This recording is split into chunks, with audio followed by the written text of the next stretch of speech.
Bismillahirrahmanirrahim. Assalamualaikum warahmatullahi wabarakatuh.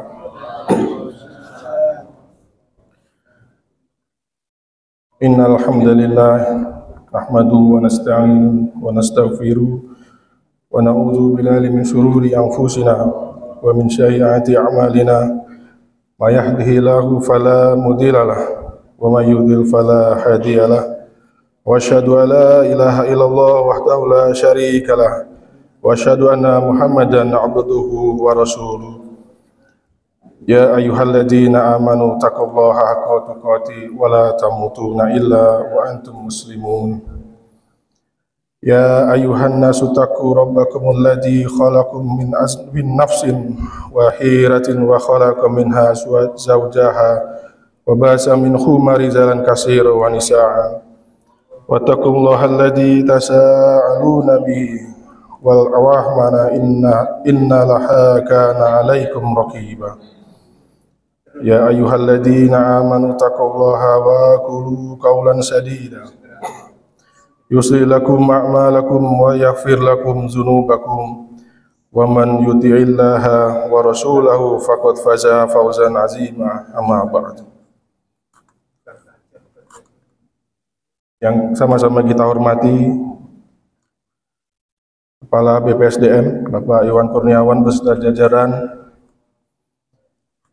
syukur alhamdulillah kita bersama masih diberikan kesempatan Ramadan di tahun ini dan diberikan kemampuan untuk meningkatkan kualitas iman kita kepada Allah Subhanahu wa taala pada waktu pagi, siang, sore, bahkan malam hari yang kita dapatkan untuk melakukan ibadah sampai dengan detik ini.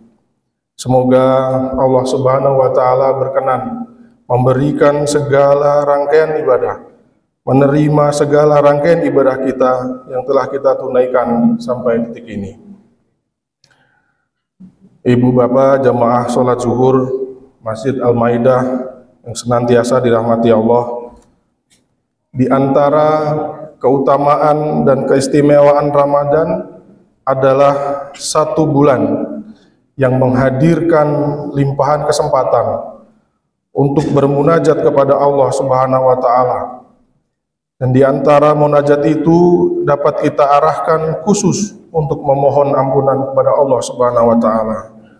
Dengan kata lain, Ramadan adalah bulan kesempatan kita untuk memperbanyak permohonan ampun kepada Allah Subhanahu wa taala. Namun demikian, penting untuk kita sama-sama pelajari, mengkaji lagi sampai dengan memahami bahwa taubat adalah bagian daripada ibadah. Istighfar merupakan bagian dari ibadah. Dan tentunya ibadah memiliki cara, adab, dan tata cara tersendiri untuk melaksanakannya. Seperti halnya ibadah-ibadah lain yang pernah kita lakukan, sholat, puasa, bahkan haji. Jemaah yang dimuliakan oleh Allah, untuk bertobat mesti ada pengakuan, mesti ada penyesalan, dan kesadaran untuk dapat berkomitmen memperbaiki diri untuk berbuat yang lebih baik daripada hari-hari yang telah kita lewati, menutup yang salah dengan yang soleh, membuktikan kepada Allah bahwa kita telah kembali, dan itulah inti dari kita bertaubat. Sekali lagi, menutup yang salah dengan yang soleh. Ada dua hal yang jarang kita ketahui, yaitu dua jenis dosa yang penting harus kita ketahui, sehingga dengan memahami hal ini maka kita dapat mengetahui bagaimana cara kita bertaubat, memohon ampunan terkait dengan jenis dosa yang mungkin pernah kita lakukan dalam kehidupan kita. Secara umum dapat kita golongkan dosa menjadi dua bagian. Yang pertama, dosa seorang hamba pada Tuhannya, yaitu hubungan antara seorang hamba vertikal dengan penciptanya, yaitu Allah Subhanahu wa taala. Ada banyak perintah yang datangnya dari Allah Subhanahu wa taala. Ada perintah pengabdian, ada perintah ibadah, bahkan ada perintah kepatuhan kita kepada Allah Subhanahu wa taala yang terkadang kita respon dengan respon yang biasa-biasa saja. Bahkan kurang baik atau bahkan ada yang tidak mau melaksanakan atau menunaikannya. Contoh, ketika Allah memerintahkan kita untuk mengerjakan sholat 5 waktu, maka ada sebagian hamba yang tidak mengindahkan perintahnya, bahkan sampai dengan yang tidak melaksanakan. Tentunya hal ini akan melahirkan yang namanya dosa. Allah perintahkan kita untuk mengkaji Al-Quran, untuk membaca Al-Quran. Namun sebagian dari kita bahkan belum punya atau tidak punya waktu yang cukup untuk sekedar membacanya, atau bahkan tidak punya pengetahuan sama sekali tentang bagaimana cara membacanya, atau alias tidak bisa membaca Al-Quran. Nauzubillah min dzalik. Allah perintahkan kita umat muslim untuk berpuasa. Namun sebagian dari kita belum punya kekuatan untuk memotivasi dirinya agar dapat melaksanakan apa yang dikehendaki Allah Subhanahu wa taala. Jamaah salat zuhur yang dimuliakan oleh Allah, hal demikian adalah hal-hal terkait langsung dengan hubungan kita secara vertikal dengan Allah Subhanahu wa taala. Maka apa yang dapat kita lakukan apabila hal tersebut kita langgar atau pernah kita lakukan atau melanggar perintah dari Allah Subhanahu wa taala?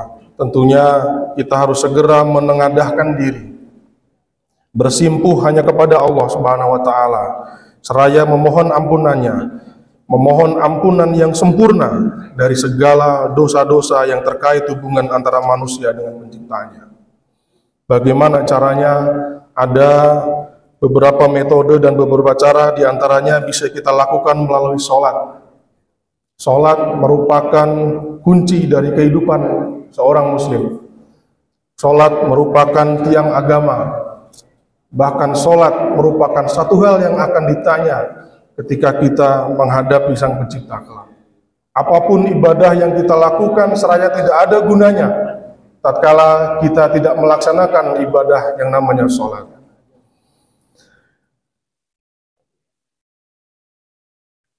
Melalui sholat, pada hakikatnya adalah sholat ini yang kita kerjakan merupakan rangkaian doa.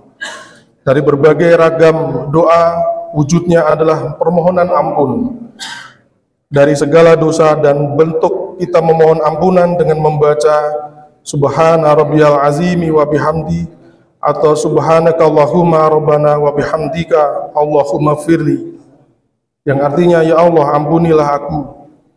Pun demikian dalam sujud kita temukan kalimat serupa. Duduk di antara dua sujud, kalimat pertama yang kita ucapkan adalah Rabbi firli, ya Allah ampunilah aku. Bahkan di pamungkas doa iftitah, di antara sekian rangkaian doa iftitah, salah satu adalah doa taubat, permohonan ampun kepada Allah. Allahumma ba'id baini wa baina khotoyaya kama ba'ad bainal musyrikin wal maghrib, dan seterusnya. Ya Allah, aku mengakui banyak dosa yang aku kerjakan, banyak kesalahan yang aku perbuat. Mohon jauhkanlah aku antara dosa-dosa yang telah aku berbuat sejauh Engkau pisahkan antara timur dan barat, atau tidak ingin berjumpa lagi. Aku ingin berpisah dengan dosa-dosa itu. Aku ingin dibersihkan ya Allah selama hidupku. Jemaah sholat zuhur yang dimuliakan oleh Allah, melalui sholat Allah berkenan menggugurkan segala keburukan yang pernah kita lakukan. Demikian diriwayatkan saat seorang zaman Rasulullah mendatangi Rasul sebelum melaksanakan atau menunaikan sholat, dia ingin berkonsultasi kepada Rasul karena telah melakukan kesalahan yang sangat fatal. Maka karena tiba waktu pada saat itu, Rasulullah meminta kepada orang ini untuk sementara menahan diri. Pada waktu Rasul menunaikan sholat, turunlah Quran surat ke-11, surat Hud ayat 114. Wa aqimi sholata tarafayin nahari wa zulafam minal lail innal hasanati yushibnas sayyiati. Tunaikanlah olehmu sholat baik pada kesempatan siang ataupun malam, sungguh solat itu adalah perbuatan yang baik. Solat-solat yang engkau kerjakan mulai subuh, zuhur, asar, maghrib, isya, bahkan solat-solat sunnah itu adalah hal-hal yang baik dan bernilai pahala dan berpotensi menggugurkan dosa-dosa kita. Innal hasanati, sungguh kebaikan-kebaikan bernilai pahala itu yuzhibnas sayyiati, akan menggugurkan segala keburukan yang kita lakukan. Maka setelah Rasulullah menunaikan sholat, orang tersebut menuntaskan konsultasinya pada Rasul, maka Rasul menjelaskan tentang status kesalahan orang tersebut. Rasul berkata bahwa Allah telah menurunkan ayat, dengan engkau menunaikan sholat dan bermunajat kepada Allah, istighfar dan sungguh-sungguh bertaubat hanya kepada Allah, maka Allah akan berkenan mengampuni segala dosa-dosa yang pernah dilakukan dalam hidupnya. Maka inilah salah satu fungsi sholat. Fungsi sholat bermakna taubat, selain juga berfungsi hajat ataupun permohonan. Yang kedua, dosa yang sifatnya adamiyah, hablum minanas, aspek sosial hubungan antara manusia. Sebagai contoh, dengan teman mungkin pernah memfitnah, atau hutang yang belum terbayar, mencela orang lain. Untuk dosa yang seperti ini, cara taubatnya bukan hanya diucapkan dengan meminta ampun kepada Allah Subhanahu wa taala, namun juga harus meminta maaf langsung kepada orang yang terzalimi. Jika orang itu mengabaikan, maka Allah akan menutup hubungan kita dengan orang yang dizalimi. Maksudnya, semisal ada orang yang mencela kita dan kita abaikan hal tersebut, dan kita menyatakan solusi kebaikan pada Allah Subhanahu wa taala, kita tidak ingin menanggapinya, maka yang dicela akan ditutup hubungan dengan orang yang mencela. Allah buat seakan-akan tidak ada masalah, namun orang yang mencela, sebelum ia meminta maaf, maka akan tetap tergantung keadaan taubatnya kepada orang yang akan menerima maaf kepada Allah Subhanahu wa taala. Sebelum ia meminta maaf. Oleh karena itu, pada bulan Ramadan yang baik ini, mari kita semua tuntaskan apabila kita pernah melakukan perbuatan dosa kepada orang lain yang kita rasa pernah kita zalimi, karena jika tidak kita selesaikan, maka di dunia ini akan ada potensi kebangkrutan yang akan kita rasakan di akhirat nanti, karena pahala orang yang kita zalimi diberikan, atau pahala orang yang terzalimi akan diberikan kepada orang yang dizalimi. Segala pahala kebaikan akan hilang dari dirinya dan akan dilimpahkan pahala keburukan dari orang yang pernah ia zalimi. Maka dari itu, jamaah, penting untuk kita saling memaafkan dan juga untuk memotivasi diri kita untuk dapat meminta maaf. Untuk memaafkan rasanya akan lebih mudah dan tidak sulit dibandingkan untuk meminta maaf, karena akan banyak setan yang hadir pada hal tersebut. Oleh karena itu, pada kesempatan yang baik ini, izinkanlah saya pribadi memohon maaf kepada Allah Subhanahu wa taala atas segala kesalahan yang telah saya perbuat, dan sekaligus meminta maaf kepada seluruh jamaah yang hadir bila ada hal-hal dari saya yang berpotensi mencederai hati jamaah sekalian. Saya mohon dibukakan pintu maaf yang seluas-luasnya, dan sebaliknya saya pun demikian. Demikian yang dapat kami sampaikan. Segala kebenaran hanya milik Allah, dan kesalahan penyampaian mutlak karena khilaf kami sebagai manusia biasa. Kita tutup dengan subhanakallahumma wa bihamdika asyhadu an la ilaha illa anta astaghfiruka wa atubu ilaik. Assalamualaikum warahmatullahi wabarakatuh.